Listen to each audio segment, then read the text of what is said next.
Hello दोस्तों, नमस्कार। सर्वज्ञान arts class के नए वीडियो में आप लोग को स्वागत करते हैं। उम्मीद करते हैं कि आप लोग बिल्कुल अच्छे होंगे और अच्छे रहना चाहिए। और जैसे कि आप लोगों को पता है आज कि 4 फरवरी को आपका पॉलिटिकल साइंस का बिहार बोर्ड एग्जाम हुआ। उसका पूरी तरह से हम इसमें 100 ऑब्जेक्टिव क्वेश्चन का आंसर देने वाले हैं। तो पूरी तरह से आप लोग इस वीडियो को जरूर देखें, अपने दोस्तों में वीडियो को शेयर कर दें। पूरा एकदम 100% सही सही आंसर मिलेगा आज के इस वीडियो में। और दबाकर वीडियो को लाइक कर देंगे। चैनल पर पहली बार आए हैं तो चैनल को सब्सक्राइब कर देंगे। और भी सभी सब्जेक्ट का जो एग्जाम होगा प्यारे बच्चे, उसका भी आपका वीडियो सबसे पहले आपको इस चैनल पर देखने के लिए मिलेगा। बिल्कुल 100% सही सही आंसर मिलने का देखने के लिए दिया जाएगा आप लोगों को। आप लोगों को बता दें कि हर तरह के कोड आपको दिया गया है। देखिए यहाँ पे पॉलिटिकल साइंस का कोड है 322 और ये प्रश्न पुस्तिका कोड दिया गया है आपका जी है। आपका ए हो सकता है, बी हो सकता है, सी डी इस प्रकार से हो सकता है, लेकिन ये जी है।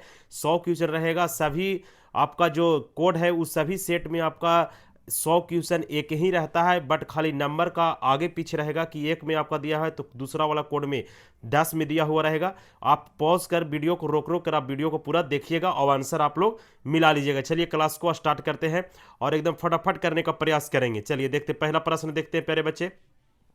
देखिए 100 प्रश्न दिया गया है। 100 प्रश्न में से आपको 50 प्रश्न ही बनाना है। 50 प्रश्न एक नंबर का होगा प्रत्येक प्रश्न, और 50 नंबर का टोटल इसमें देना है आपको। चलिए पहला प्रश्न क्या है, आपको फटाफट करने का प्रयास करेंगे। पहला प्रश्न है, किस देश के प्रभुत्व ने एक ध्रुवीयता स्थापित किया था? तो इसका सही आंसर हो जाएगा संयुक्त राज्य अमेरिका। एक ध्रुवीय, ऑप्शन बी इसका बिल्कुल राइट आंसर हो जाएगा। दूसरा प्रश्न है, तृणमूल कांग्रेस पार्टी की स्थापना किसके द्वारा किया गया? तो तृणमूल कांग्रेस पार्टी जो पश्चिम बंगाल में चलता है, जहां के मुख्यमंत्री आपका ममता बनर्जी है। ऑप्शन बी इसका बिल्कुल राइट एंड करेक्ट आंसर हो जाएगा। चलिए तीसरा प्रश्न है आपका कि राज्यसभा किसकी प्रतिनिधित्व करती है? राज्यसभा जो है इसे किसकी प्रतिनिधित्व करती है? तो इसका सही आंसर क्या हो जाएगा? तो इसका बिल्कुल राइट एंड करेक्ट आंसर हो जाएगा प्यारे बच्चे आपका भारत के राज्यों के प्रतिनिधित्व करता है आपका। ऑप्शन बी इसका बिल्कुल राइट आंसर हो गया। 3 नंबर हो गया क्लियर। चौथा प्रश्न देखिए, चौथा प्रश्न है कि संविधान के किस अनुच्छेद के तहत राष्ट्रपति अध्यादेश जारी करता है? तो राष्ट्रपति अध्यादेश जारी करता है अनुच्छेद 143 के तहत। ऑप्शन डी इसका बिल्कुल राइट एंड करेक्ट आंसर हो गया। इसके बाद है आपका 5 नंबर प्रश्न। 5 नंबर प्रश्न आइए देखते हैं।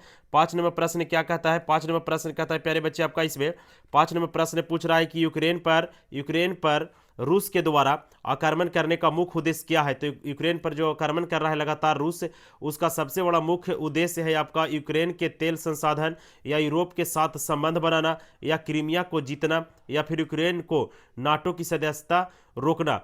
तो पूरी तरह से यूक्रेन जो है इसे नाटो की भी सदस्यता लेना चाहता था और इसके बाद यूरोपियन संघ का भी बनना चाहता था। तो इसमें आपको देख सकते हैं कि यूक्रेन के तेल के संसाधन कहीं पर मिलेगा, लेकिन ऑप्शन इसका हम मिला के आपको बी देना चाहिए इसको। चलिए अगला प्रश्न देखते हैं। 6 नंबर प्रश्न। 6 नंबर प्रश्न कह रहा है कि निम्न में से कौन सा देश रूस पर अंतर्राष्ट्रीय प्रतिबंधों का लगातार विरोध कर रहा है? तो कौन विरोध कर रहा है? तो इसका सही आंसर क्या हो जाएगा? तो इसका बिल्कुल राइट एंड करेक्ट आंसर हो जाएगा। 6 नंबर प्रश्न का हो जाएगा आपका आंसर क्या प्यारे बच्चे? तो इसका बिल्कुल सही आंसर हो जाएगा अमेरिका विरोध कर रहा है। कौन? अमेरिका जो है इसे नाटो की स्थापना 4 अप्रैल 1949 ईस्वी को किया था। 4 अप्रैल 1949 ईस्वी को किया था नाटो का स्थापना।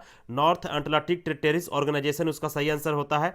चलिए अगला प्रश्न देखिए, राज्यसभा के कितने सदस्यों को राष्ट्रपति मनोनीत करता है? राज्यसभा में राष्ट्रपति कितने सदस्यों को मनोनीत करता है? तो राज्यसभा में 12 व्यक्तियों को यानी सदस्यों को मनोनीत करता है और 2 लोकसभा में करता है राष्ट्रपति, इसलिए ऑप्शन ए इसका बिल्कुल राइट आंसर हो जाएगा। नेक्स्ट प्रश्न है 8 नंबर प्रश्न है आपका। 8 नंबर प्रश्न है कि आपका इनमें से किस देश G20 शिखर सम्मेलन 2023 का आयोजन किया था? तो कौन हो जाएगा इसका सही आंसर? इसका सही आंसर हो जाएगा ऑप्शन बी यानी भारत इसका बिल्कुल राइट एंड करेक्ट आंसर हो जाएगा। वीडियो को लाइक कर अपने दोस्तों में शेयर कर दे और इसका पूरी तरह से आप सभी अगर जो आप आंसर पाना चाहते हैं प्यारे बच्चे अपना सभी सब्जेक्ट जो परीक्षा दीजिएगा, तो आप लोग व्हाट्सएप ग्रुप से जुड़ जाइएगा और टेलीग्राम चैनल से भी जुड़ जाइएगा, क्योंकि आपका लिंक डिस्क्रिप्शन में दिया गया है।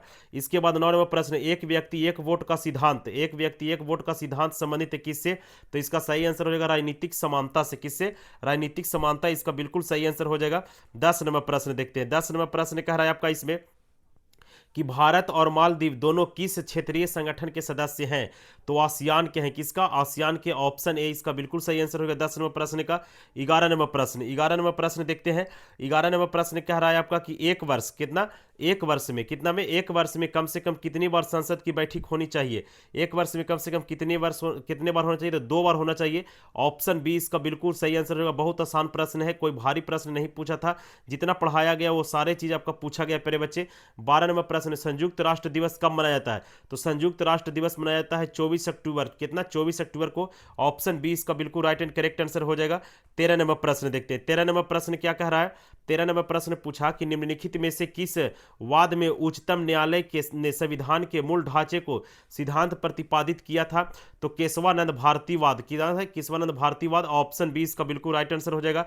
14 नंबर प्रश्न, 14 नंबर प्रश्न क्या है प्यारे बच्चे, 14 नंबर प्रश्न है कि भारत में न्यायिक पूर्णावलोकन का आधार क्या है, तो इसका पूर्णावलोकन का आधार क्या है, तो विधि का शासन है।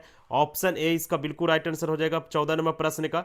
15 नंबर प्रश्न देखते हैं, 15 नंबर प्रश्न क्या पूछ रहा है। 15 नंबर प्रश्न कहा है आपका इसमें कि किस अनुच्छेद के तहत उच्चतम न्यायालय भारतीय नागरिकों के अधिकारों की रक्षा करती है, तो अनुच्छेद 32 करती है। क्या अनुच्छेद 32, ऑप्शन सी इसका बिल्कुल सही आंसर हो जाएगा। आइए देखते हैं अगला प्रश्न, 16 नंबर प्रश्न। 16 नंबर प्रश्न क्या कह रहा है, पढ़िए। 16 नंबर प्रश्न पूछा है बाबू आपका इसमें कि निम्नलिखित में से कौन कौन भारत के राष्ट्रपति की इच्छा के तहत ही पद पर बने रह सकते हैं, तो इसका सही आंसर क्या हो जाएगा, तो राज्यपाल। क्योंकि पता है आप लोगों को कि राज्यपाल की नियुक्ति जो है वो राष्ट्रपति के द्वारा किया जाता है। जब चाहे तब आपका राष्ट्रपति है इसे आपका क्या कर सकता है, उसको हटा सकता है राज्यपाल को। तो ऑप्शन सी इसका बिल्कुल राइट आंसर हो जाएगा। बिल्कुल 110% करेक्ट आंसर आपको दिया जा रहा है इस पे। 17 नंबर प्रश्न कहता है कि भारत में अब तक कितनी बार वित्तीय आपातकाल लगाई जा चुकी है, तो एक बार भी नहीं लगाया गया है वित्तीय आपातकाल। ऑप्शन डी इसका बिल्कुल राइट आंसर हो जाएगा। इसके बाद देखते हैं अगला प्रश्न, 18 नंबर प्रश्न। 18 नंबर प्रश्न कहता है इसमें कि किस अनुच्छेद के तहत राष्ट्रपति राष्ट्रीय आपातकाल की घोषणा करती है, तो वो किसके द्वारा कहता है राष्ट्रीय आपात की घोषणा, तो राष्ट्रीय आपात की घोषणा करता है राष्ट्रपति आपका अनुच्छेद 352 के अनुसार, कितना 352 के अनुसार, और 356 में राष्ट्रपति लगाता है शासन, और इसके बाद 360 में वित्तीय आपात लगाता है। ऑप्शन ए इसका बिल्कुल सही आंसर हो जाएगा। चलिए 19 नंबर प्रश्न, 19 नंबर प्रश्न है आपका इसमें कि भारत में मानवाधिकार संरक्षण अधिनियम कब लागू किया गया था, तो भारत में मानवाधिकार संरक्षण अधिनियम जो है वह कब लागू किया गया था, तो 28 सितंबर 1993 को लागू किया गया था। ऑप्शन डी इसका बिल्कुल राइट एंड करेक्ट आंसर हो जाएगा। 20 नंबर प्रश्न, 20 नंबर प्रश्न है संसद में पहला लोकपाल का विधेयक जो है इसे कब पेश किया गया था, संसद में पहला लोकपाल की विधेयक कब पेश किया गया था। अन्ना हजारे और अरविंद केजरीवाल इसी के लेकर पूरा लड़ा गया था प्यारे बच्चे। ये आपका बीपीएससी में पूछा गया था क्वेश्चन। ऑप्शन बी इसका बिल्कुल राइट आंसर हो जाएगा। ऑप्शन बी इसका बिल्कुल सही आंसर है। 1968 ईस्वी में लोकपाल का पहला मुद्दा उठाया गया था। चलिए अगला प्रश्न देखते हैं, बहुत आसान मजेदार प्रश्न है, बहुत मजा आ रहा है। 21 नंबर प्रश्न है, नीति आयोग की वर्तमान अध्यक्ष कौन है, तो नीति आयोग का अध्यक्ष है आपका नरेंद्र मोदी, क्योंकि नीति आयोग का अध्यक्ष प्रधानमंत्री होता है। वर्तमान में प्रधानमंत्री नरेंद्र मोदी है, इसलिए ऑप्शन सी इसका बिल्कुल राइट आंसर हो जाएगा। 1 जनवरी 2015 ईस्वी को नीति आयोग को लाया गया था योजना आयोग के नाम बदलकर। चलिए अगला प्रश्न है प्यारे बच्चे आपका 22 नंबर प्रश्न।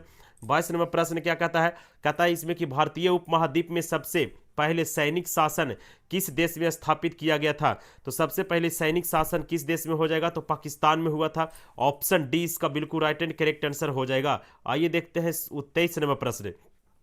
23 नंबर प्रश्न है कि निम्न में से कौन सा देश में धर्म सापेक्ष नहीं है, धर्म सापेक्ष नहीं है, तो सही आंसर हो जाएगा इसका कि धर्म सापेक्ष आपका है आपका नेपाल। कौन, नेपाल इसका सही आंसर हो जाएगा। अगला प्रश्न देखते हैं 24 नंबर प्रश्न।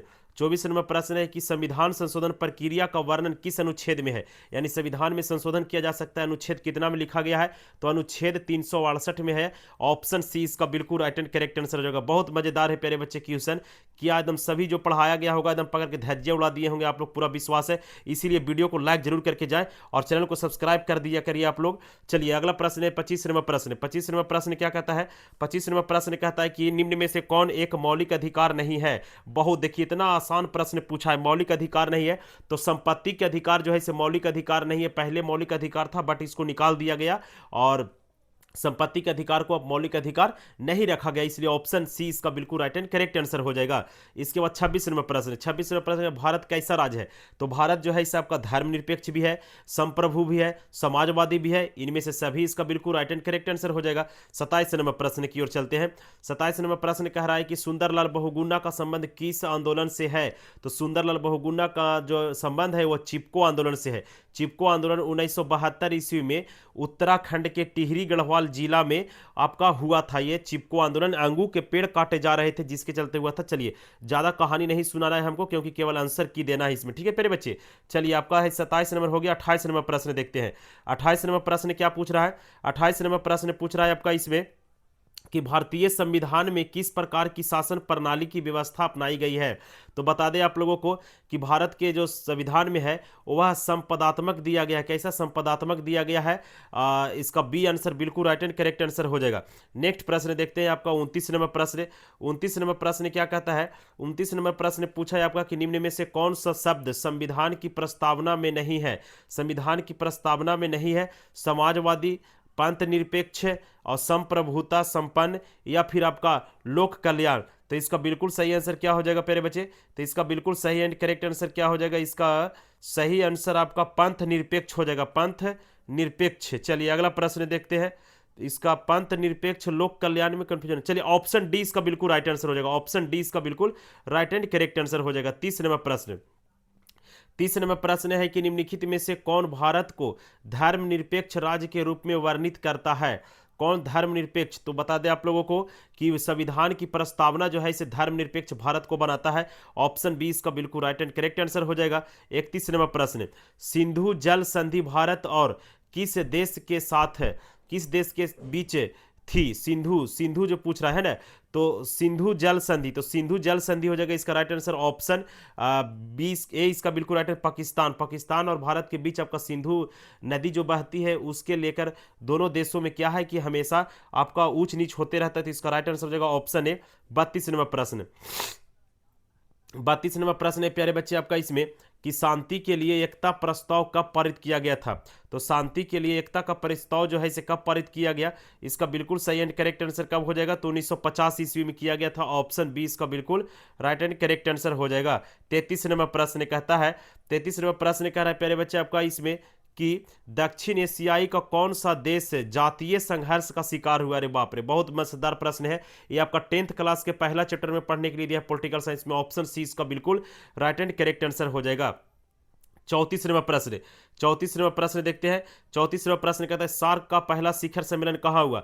तो सार्क का पहला शिखर सम्मेलन हुआ था आपका ढाका में।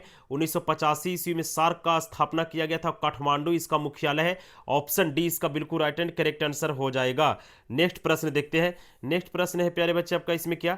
नेक्स्ट प्रश्न 35 में, भारत ने बांग्लादेश को मान्यता कब दिया? तो भारत ने बांग्लादेश को मान्यता दिया था 6 दिसंबर 1971 ईस्वी को। ऑप्शन इसका राइट आंसर हो जाएगा ऑप्शन बी। ऑप्शन बी इसका बिल्कुल सही आंसर हो गया। चलिए नेक्स्ट प्रश्न है आपका इसमें 36 नंबर प्रश्न। 36 नंबर प्रश्न कहता है कि भारतीय संविधान में कुल कितने मौलिक कर्तव्यों का वर्णन किया गया है? तो मौलिक कर्तव्य टोटल आपका कितना है प्यारे बच्चे? तो 11 है मौलिक कर्तव्य। ऑप्शन डी इसका बिल्कुल राइट एंड करेक्ट आंसर हो जाएगा। नेक्स्ट प्रश्न है आपका 37 नंबर प्रश्न, लोकसभा में अधिकतम सदस्यों की संख्या कितनी है? तो लोकसभा में अधिकतम कह रहा है, तो अधिकतम देखिए ये जो क्वेश्चन है इसे कंफ्यूज करने वाला है। हालांकि आपका जो है इसे 545 सीट है जिसमें 543 पर चुनाव होता है ना। इसके बाद आपका इनमें अधिकतम पूछा है तो अधिकतम हो जाएगा इसमें आपका 550 दिया है और 552 दिया है। तो 550 इसका बिल्कुल राइट आंसर होना चाहिए। 550 इसका बिल्कुल राइट आंसर होना चाहिए। ऑप्शन बी इसका बिल्कुल राइट एंड करेक्ट आंसर है। नेक्स्ट प्रश्न देखते हैं 38 नंबर प्रश्न। 38 नंबर प्रश्न है संयुक्त राष्ट्र निःशस्त्रीकरण आयोग कब बनाया गया था? तो निःशस्त्रीकरण आयोग कब बनाया गया? तो इसका बिल्कुल राइट एंड करेक्ट आंसर क्या हो जाएगा प्यारे बच्चे? तो निःशस्त्रीकरण बनाया गया था 1952 ईस्वी में। ऑप्शन बी इसका बिल्कुल राइट एंड करेक्ट आंसर हो जाएगा। 39 नंबर प्रश्न, 39 नंबर प्रश्न है आपका इसमें कि आसियान को मुक्त व्यापार क्षेत्र बनाने का निर्णय कब लिया गया? तो 2010 ईस्वी में लिया गया था। ऑप्शन डी इसका बिल्कुल सही आंसर। अगला प्रश्न है आपका 40 नंबर प्रश्न। मानवाधिकार परिषद की स्थापना कब की गई? मानवाधिकार परिषद की स्थापना 2006 ईस्वी में किया गया। ऑप्शन सी सही आंसर हो गया इसका। इसके बाद नेक्स्ट प्रश्न है आपका, देखिए 41वां प्रश्न है, कहता है निम्नलिखित में से किसे लघु संविधान कहा जाता है? निम्नलिखित में से किसे लघु संविधान कहा जाता है? तो बिल्कुल इसका सही एंड करेक्ट आंसर हो जाएगा प्यारे बच्चे आपका क्या, तो 42वां संविधान संशोधन को लघु संविधान संशोधन कहा जाता है, संविधान कहा जाता है। ऑप्शन इसका राइट आंसर हो जाएगा ऑप्शन ए। चलिए अगला प्रश्न है आपका 42वां प्रश्न, निम्नलिखित में से कौन एक संवैधानिक निकाय नहीं है? तो नीति आयोग जो है इस आपका संवैधानिक नहीं है, आपका गैर संवैधानिक है। ऑप्शन डी इसका बिल्कुल राइट एंड करेक्ट आंसर हो जाएगा। अगला प्रश्न है आपका 43वां प्रश्न, भारत में पंचायती राज प्रतिनिधित्व कौन करता है? भारत में पंचायती राज का प्रतिनिधित्व कौन करता है ना? तो इसका सही आंसर क्या हो जाएगा? तो इसका बिल्कुल राइट एंड करेक्ट आंसर हो जाएगा कि आपका इसमें से सभी जो है इसे करते हैं। ऑप्शन डी इसका बिल्कुल राइट एंड करेक्ट आंसर हो जाएगा। अगला प्रश्न है 44वां प्रश्न, 44वां प्रश्न, भारत में सबसे पहले पंचायती राज की शुरुआत कहाँ हुई? तो भारत में सबसे पहले पंचायती राज की शुरुआत जो है इसे आपका राजस्थान में हुआ था, लेकिन लागू हुआ था सबसे पहले आंध्र प्रदेश में 1959 ईस्वी में। राइट आंसर है इसका ऑप्शन सी। 45वां प्रश्न, 45वां प्रश्न है कि भारत में पंचायती राज व्यवस्था का शिल्पी किसे कहा जाता है? तो बता दें आप लोगों को कि इसका राइट एंड करेक्ट आंसर हो जाएगा आपका अशोक मेहता। कौन हो जाएगा? अशोक बलवंत राय मेहता समिति होगा, बलवंत राय मेहता। तो बी आर दिया हुआ, देखिए शॉर्ट में दिया हुआ, बहुत तेज है बिहार बोर्ड। अशोक मेहता दिया यहाँ पे, लेकिन नहीं होगा, यहाँ होगा बी आर मेहता, यानी बलवंत राय मेहता पूरा नाम है इसका, बलवंत राय मेहता। चलिए ठीक है, चलिए अगला प्रश्न देखते हैं। नेक्स्ट प्रश्न है आपका इसमें, अंतर्राष्ट्रीय अहिंसा दिवस कब मनाई जाती है ना? अंतर्राष्ट्रीय अहिंसा दिवस कब मनाई जाती है? तो इसका सही आंसर क्या हो जाएगा? अंतर्राष्ट्रीय अहिंसा दिवस पूछ दिया है, ठीक है प्यारे बच्चे। 30 जनवरी, 8 मार्च, और इसके बाद 1 मई और 10 दिसंबर। तो इसका सही आंसर क्या हो जाएगा? तो इसका सही एंड करेक्ट आंसर क्या होगा प्यारे बच्चे? इसको कमेंट बॉक्स में आप लोग कमेंट करके दीजिएगा कि इसका सही आंसर क्या होगा। 30 जनवरी के तो आपका गांधी जी को 30 जनवरी 1948 को गांधी जी को तो शहीद दिवस हो गया, 8 मार्च को महिला दिवस हो गया, 10 दिसंबर को मानवाधिकार दिवस हो गया, और इसका आपका 1 मई को मजदूर दिवस हो गया। तो इनमें से तो हमको कन्फ्यूजन लग रहा है, इसलिए आपको इसको सर्च करके देखना पड़ेगा प्यारे बच्चे। अगला नेक्स्ट प्रश्न है, दलविहीन लोकतंत्र के पक्षधर कौन थे? दलविहीन लोकतंत्र के पक्षधर कौन थे? 47वां प्रश्न, 47वां प्रश्न का दलविहीन लोकतंत्र का कौन थे? इसका सही आंसर क्या हो जाएगा? तो इसका बिल्कुल right and correct answer Jayaprakash Narayan हो जाएंगे। कौन? जयप्रकाश नारायण। ऑप्शन डी इसका बिल्कुल सही आंसर हो जाएगा। वर्तमान में भारत में उच्चतम न्यायालय की कितनी संख्या है? भारत में उच्चतम न्यायालय की कुल संख्या कितनी है? तो 25 है वर्तमान समय में। ऑप्शन बी सी इसका बिल्कुल सही आंसर हो गया। नेक्स्ट प्रश्न है आपका 49वां प्रश्न, 49वां प्रश्न, एक सर्वोच्च न्यायालय की स्थापना कब हुई थी? सर्वोच्च न्यायालय की स्थापना 26 जनवरी 1950 ईस्वी को हुआ था। ऑप्शन ए बिल्कुल इसका सही आंसर हो गया। नेक्स्ट प्रश्न है, देखिए अध्यक्षात्मक शासन प्रणाली की शुरुआत कहाँ हुई है? अध्यक्षात्मक कह रहा है ना, अध्यक्षात्मक शासन प्रणाली की शुरुआत जो है वह कहाँ हुई है? कनाडा में, फ्रांस में, अमेरिका में, या फिर आपका इसमें श्रीलंका में। तो इसका सही आंसर क्या हो जाएगा प्यारे बच्चे? तो इसका सही आंसर होना चाहिए आपका कनाडा, ठीक है, कनाडा। नेक्स्ट प्रश्न है आपका, भारतीय संविधान का प्रथम प्रारूप समिति द्वारा तैयार किया गया था, किसके द्वारा? तो डॉक्टर भीमराव अंबेडकर के द्वारा। ऑप्शन बी इसका बिल्कुल राइट एंड करेक्ट आंसर हो जाएगा। नेक्स्ट प्रश्न है आपका कि संविधान के मूल रूप में कितने अनुच्छेद है? तो संविधान के मूल रूप में आपका 395 अनुच्छेद है। हालांकि अब जो है इसे बढ़कर 448 हो गया, 50 हो गया, ये आगे बढ़ गया है। अगला प्रश्न देखते हैं आपका 53वां प्रश्न, संविधान में निमात्री सभा कौन है प्यारे बच्चे? निमात्री सभा, निमात्री सभा के अध्यक्ष कौन थे? तो सही आंसर हो जाएगा इसका डॉक्टर राजेंद्र प्रसाद थे। कौन? डॉक्टर राजेंद्र प्रसाद थे। 54वां प्रश्न देखते हैं, 54वां प्रश्न है आपका इसमें, कहता निम्नलिखित में से कौन राज्य का सबसे महत्वपूर्ण तत्व है? निम्नलिखित में से कौन राज्य का सबसे महत्वपूर्ण तत्व है? तो इसका सही आंसर हो जाएगा आपका संप्रभुता। क्या हो जाएगा? संप्रभुता। ऑप्शन सी सही आंसर हो जाएगा इसका। 55वां प्रश्न है, कहता है निम्नलिखित में से राष्ट्रपति किसकी नियुक्ति करते हैं? तो राष्ट्रपति भारत के महान्यायवादी को, भारत के नियंत्रण एवं महालेखक परीक्षक को, राज्यपाल को। तो इसको शॉर्ट में कैग बोला जाता है, CAG, comptroller auditor general. Option D इसका सही आंसर हो जाएगा। इनमें से सभी इसका राइट आंसर हो जाएगा। ऑप्शन ऑप्शन डी इसका बिल्कुल सही आंसर है। भारत के महान्यायवादी को भी नियुक्ति करता है, राज्यपाल को भी नियुक्ति करता है और भारत के नियंत्रण एवं महालेखक परीक्षक को भी करते हैं। इसके बाद है आपका 56 नंबर प्रश्न, निम्नलिखित में से कौन भारतीय गणतंत्र का प्रमुख है, गणतंत्र का प्रमुख है? तो इसका सही आंसर क्या हो जाएगा? 56 नंबर प्रश्न का प्रमुख कौन हो जाएगा? तो प्रमुख, गणतंत्र का प्रमुख तो राष्ट्रपति हो जाएंगे। इसका राइट आंसर हो जाएगा ऑप्शन ए। 57 नंबर प्रश्न, बिहार में लोकसभा की सीटों की संख्या कितनी है? बिहार में लोकसभा की सीटों की संख्या 40 है। कितनी? 40 है। चलिए अगला प्रश्न, लोकसभा के प्रथम महिला अध्यक्ष कौन बनी थी? तो लोकसभा के प्रथम महिला अध्यक्ष मीरा कुमार बनी थी। कौन? मीरा कुमार। ऑप्शन बी इसका बिल्कुल राइट एंड करेक्ट आंसर हो जाएगा। इसके बाद देखते हैं अगला प्रश्न। नेक्स्ट प्रश्न है आपका 59 नंबर प्रश्न। 59 नंबर प्रश्न क्या पूछ रहा है? 59 नंबर प्रश्न पूछ रहा है आपका कि निम्नलिखित में से कौन सा विधेयक राज्यसभा में प्रस्तावित नहीं किया जा सकता है ना? तो इसका सही आंसर क्या हो जाएगा प्यारे बच्चे? तो कौन सा विधेयक जो है इसे राज्यसभा में प्रस्तावित नहीं किया? साधारण विधेयक, संविधान संशोधन, धन विधेयक या राज्य पुनर्गठन विधेयक? तो धन विधेयक जो है इसे आपका नहीं किया जाता है। कौन सा धन विधेयक? ऑप्शन सी इसका बिल्कुल राइट एंड करेक्ट आंसर हो जाएगा। अगला प्रश्न है आपका, संविधान की व्याख्या करने का अधिकार किसके पास होता है? संविधान की व्याख्या करने का अधिकार जो है इसे किसके पास होता है? तो ये सर्वोच्च न्यायालय के पास होता है, क्योंकि रक्षक होता है संविधान का पूरी तरह से सर्वोच्च न्यायालय, जिसको शॉर्ट में सुप्रीम कोर्ट बोला जाता है। 61 नंबर प्रश्न की ओर चलते हैं हम लोग। 61 नंबर प्रश्न कहता है निम्नलिखित में से भारत का मालदीव में रणनीति हित का प्रमुख कारण क्या है? तो हिंद महासागर में भारत की समुद्री रक्षा, हिंद महासागर में भारत की समुद्री रक्षा। 62 नंबर प्रश्न, 62 नंबर प्रश्न है कि हाल ही में भारत और मालदीव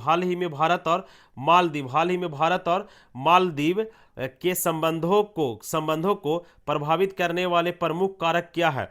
तो प्रमुख कारक क्या है? इसका सही आंसर क्या? मालदीव में भारतीय सैनिकों की उपस्थिति या वीजा पर प्रतिबंध, साइबर सुरक्षा या व्यापारिक मुद्दा? तो सही आंसर हो जाएगा इसका मालदीव में भारतीय सैनिक की उपस्थिति। चलिए अगला प्रश्न देखते हैं। नेक्स्ट प्रश्न, निम्न में से कौन सार्क का सदस्य नहीं है? निम्नलिखित में से कौन जो है सार्क का सदस्य नहीं है? तो म्यांमार आपका सार्क का सदस्य नहीं है। और 1985 ईस्वी में सार्क का स्थापना किया गया था। पहला शिखर सम्मेलन उसका हुआ था ढाका में। अगला प्रश्न, भारत और चीन की लड़ाई कब हुई थी? तो भारत और चीन के बीच लड़ाई 1962 ईस्वी में हुआ था, जिसमें भारत हार गया था। नेक्स्ट प्रश्न देखते हैं। नेक्स्ट प्रश्न है आपका, यूरो क्या है? यूरो तो जो है इसे आपका यूरोपियन संघ का मुद्रा है। ऑप्शन सी इसका बिल्कुल राइट एंड करेक्ट आंसर हो जाएगा। 66 नंबर प्रश्न, मैकमोहन रेखा कहाँ स्थित है? मैकमोहन रेखा अरुणाचल प्रदेश में है। ऑप्शन बी इसका बिल्कुल सही आंसर हो जाएगा। ऑप्शन बी इसका बिल्कुल राइट एंड करेक्ट आंसर हो जाएगा। नेक्स्ट प्रश्न है भूमंडलीकरण किस विचारधारा पर आधारित है?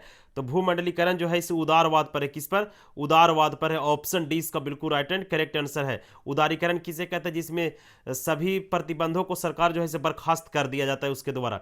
अगला प्रश्न है 68 नंबर प्रश्न, एशिया का कौन सा देश G7 का सदस्य है? G7 का माने ग्रुप 7 का सदस्य है। तो इनमें से आपका जापान जो हो जाएगा G7 का सदस्य है। अगला प्रश्न है आपका, राज्यसभा का पदेन सभापति कौन होता है?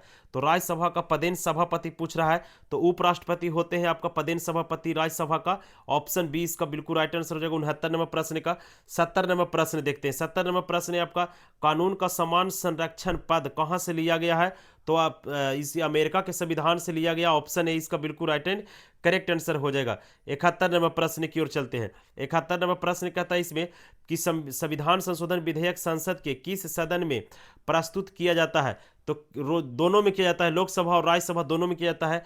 संविधान संशोधन जब होता है तो पारित किया जाता है। चलिए अगला प्रश्न देखते हैं। संविधान का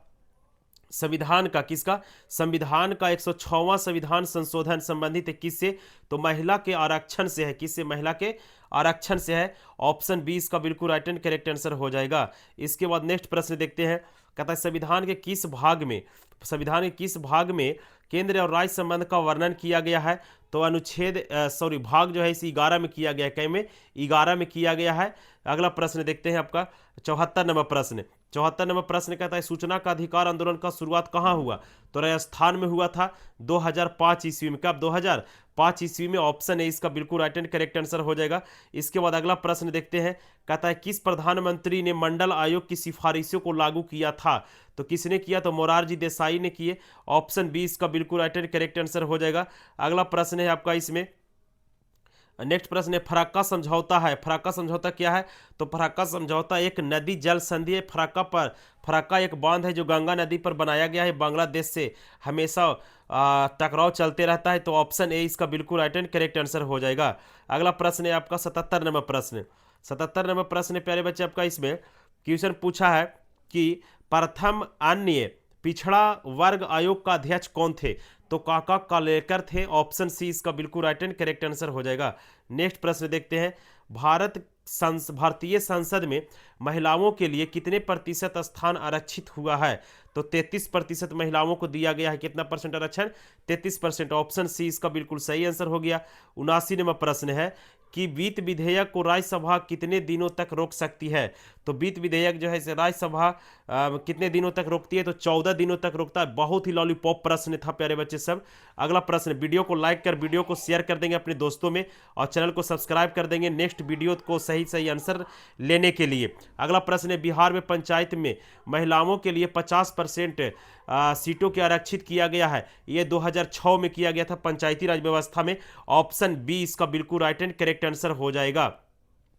चलिए अगला प्रश्न 81 नंबर प्रश्न। 81 नंबर प्रश्न कहता है भारतीय संविधान की प्रस्तावना में संशोधन किया गया। तो क्या ये संशोधन किया गया था, है ना? तो ये संशोधन किया गया किसमें? तो 42वें संविधान संशोधन में, इसलिए इनको मिनी संविधान भी बोला जाता है। ऑप्शन बी इसका बिल्कुल राइट एंड करेक्ट आंसर हो जाएगा। नेक्स्ट प्रश्न देखते हैं। नेक्स्ट प्रश्न है आपका इसमें कि समवर्ती सूची में विषयों की संख्या कितनी है?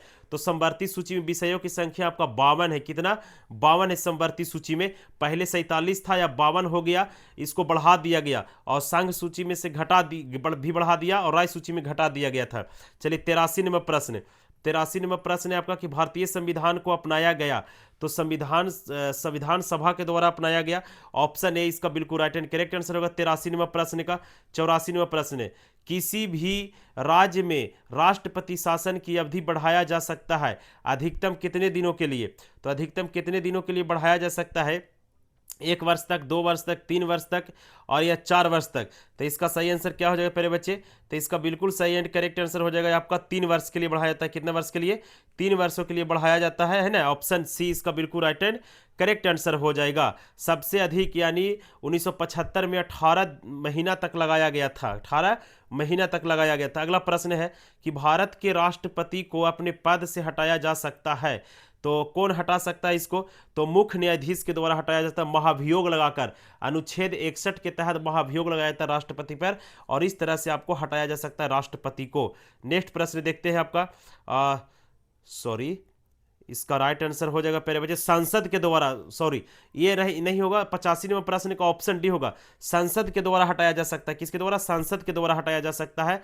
महाभियोग लगाकर अनुच्छेद 61 के तहत लगाया जाता है। ऑप्शन डी इसका राइट आंसर हो जाएगा 85 नंबर प्रश्न का।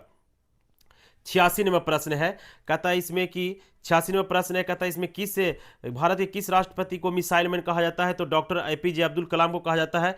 ऑप्शन इसका राइट आंसर हो जाएगा ऑप्शन सी। इसके बाद 87 नंबर प्रश्न है राष्ट्रपति पद के उम्मीदवार के लिए कितना उम्र होना चाहिए? तो कम से कम 35 वर्ष होना चाहिए। ऑप्शन बी इसका बिल्कुल राइट एंड करेक्ट आंसर हो जाएगा। इसके बाद अगला प्रश्न देखते हैं 88 नंबर प्रश्न। निम्न में से कौन दूसरों से असंगत है? तो राष्ट्रपति ये जो है इसे आपका क्या है? असंगत है। चलिए अगला प्रश्न की ओर चलते हैं। 88 नंबर प्रश्न का राइट आंसर क्या हो गया प्यारे बच्चे? ऑप्शन ए इसका बिल्कुल सही आंसर हो गया। 89 नंबर प्रश्न है योजना आयोग के प्रथम अध्यक्ष कौन बने थे? तो योजना आयोग के प्रथम अध्यक्ष पंडित जवाहरलाल नेहरू बने थे। योजना आयोग का स्थापना 15 मार्च 1950 ईस्वी को किया गया था। तो योजना आयोग के जो अध्यक्ष होते हैं वो होते हैं केवल और केवल प्रधानमंत्री। उस समय प्रथम प्रधानमंत्री बने थे आपका पंडित जवाहरलाल नेहरू। नेक्स्ट प्रश्न है न्यायिक पुनरावलोकन की व्यवस्था केवल और केवल कहां? तो ब्रिटेन में है। केवल और केवल कहां है? ब्रिटेन में है। ऑप्शन बी इसका बिल्कुल राइट आंसर हो जाएगा। 91 नंबर प्रश्न। 91 नंबर प्रश्न है कि निम्न में से कौन सा सैन्य संगठन पश्चिमी गुट से शामिल है? तो पश्चिमी गुट में शामिल था। तो इसका सही आंसर क्या हो जाएगा प्यारे बच्चे? नाटो, सीटो या सेंटो या वार्सा पैक्ट। निम्नलिखित में से कौन सैन्य संगठन पश्चिमी गुट द्वारा शामिल नहीं बनाया गया था? यह क्वेश्चन पूछा है। नहीं बनाया गया था। तो नहीं बनाया गया था तो इसका सही आंसर होगा वार्सा पैक्ट। वार्सा पैक्ट की स्थापना 1955 ईस्वी में रूस के द्वारा किया गया था। नेक्स्ट प्रश्न आइए देखते हैं। नाटो, नाटो का मतलब क्या होता है? नाटो का मतलब होता है नॉर्थ अटलांटिक टेरिटरीज ऑर्गेनाइजेशन। तो इसका सही आंसर क्या हो जाएगा? North atlantic territory organisation, option A इसका सही आंसर हो जाएगा नाटो। चलिए 1949 ईस्वी में इसका स्थापना किया गया था। 1949 ईस्वी में अमेरिका के द्वारा स्थापना किया गया था इसे। वह एक सैनिक संगठन था। नेक्स्ट प्रश्न देखते हैं। कहता है वार्सा संधि का प्रमुख कार्य क्या था? तो वार्सा का जो मुख्य कार्य था वो था यूरोप में नाटो सेनाओं का मुकाबला करने के लिए, नाटो सेनाओं का मुकाबला करने के लिए। अगला प्रश्न देखते हैं आपका 94 नंबर प्रश्न। निम्न में से कौन सी घटना द्वितीय विश्व युद्ध के बाद की गई? द्वितीय विश्व युद्ध के बाद किया गया था, तो कौन सी घटना हुई थी द्वितीय विश्व युद्ध के बाद? तो इसका सही आंसर हो जाएगा आपका संयुक्त राष्ट्र संघ यानी राष्ट्र संघ की स्थापना किया गया था। वर्साई की संधि नहीं होगा, वार्सा नहीं है यहाँ पे, वर्साई की संधि जो पहले ही हो चुका था, रूसी क्रांति पहले ही हो गया था। नाटो की भी स्थापना हालांकि 1949 में किया गया था, लेकिन कौन सी घटना द्वितीय विश्व युद्ध के बाद हुआ? तो इसका तो सही आंसर देना चाहिए प्यारे बच्चे आपका ऑप्शन डी देना चाहिए। राष्ट्र संघ की स्थापना किया गया था, यानी संयुक्त राष्ट्र संघ की स्थापना किया गया। हालांकि नाटो भी इसका दिया गया 1949 ईस्वी। चलिए अगला प्रश्न देखते हैं आपका 95 नंबर प्रश्न। 95 नंबर प्रश्न का सही आंसर हो जाएगा आपका क्या? 95 नंबर प्रश्न कहता है निम्नलिखित में से कौन भारत की विदेश नीति का मुख्य आधार नहीं है? कौन भारत का विदेश नीति का मुख्य आधार नहीं है? तो इसका सही आंसर क्या हो जाएगा? तो इसका सही आंसर हो जाएगा तेज गति से आर्थिक विकास को बढ़ावा देना। ऑप्शन इसका सही आंसर हो जाएगा सी, ऑप्शन सी इसका सही आंसर हो जाएगा। 96 नंबर प्रश्न है, कहता है पंचशील समझौता किन दो देशों के बीच हुआ? तो ये भारत और चीन के बीच हुआ था 1954 ईस्वी में। 1954 ईस्वी में चीन के उस समय प्रधानमंत्री थे चाउ इन लाई और भारत के प्रधानमंत्री थे आपका कौन? तो प्रधानमंत्री थे पंडित जवाहरलाल नेहरू। ऑप्शन बी इसका बिल्कुल राइट एंड करेक्ट आंसर हो जाएगा। इसके बाद है आपका अगला प्रश्न, वार्सा पैक्ट किस संगठन के प्रतिकार के रूप में किया गया? तो नाटो के प्रतिकार के रूप में किया गया था। ऑप्शन बी इसका बिल्कुल राइट एंड करेक्ट आंसर हो जाएगा। नेक्स्ट प्रश्न देखते हैं 98 नंबर प्रश्न। 98 नंबर प्रश्न है आपका इसमें कि निम्न में से कौन भारत चीन के बीच विवाद का बिंदु नहीं है? तो डोकलाम है, गलवान घाटी है, लिपू लेख दर्रा है, या फिर आपका पोंगांग सो। तो डोकलाम भी है और गलवान घाटी भी है, लिपू लेख दर्रा।